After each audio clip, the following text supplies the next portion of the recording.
First, clean and prep all surface areas.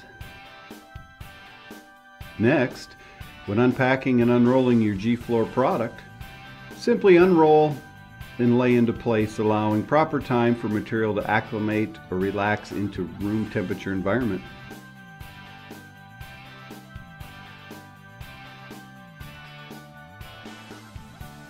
When seaming G-Floor, the 4-inch white seaming tape is recommended. Simply float sheets into alignment, applying tape to the bottom of one side and making a smooth, even seam, allowing material to lay down relaxed.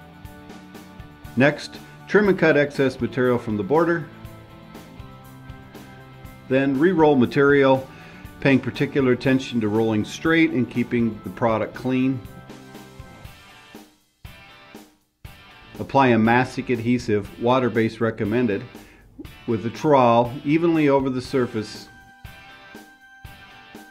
Next, paying particular attention to cleanliness, re-roll the G-Floor back into place smoothly and evenly, wiping off and making sure all dirt and particles are free from the adhesive flooring layer.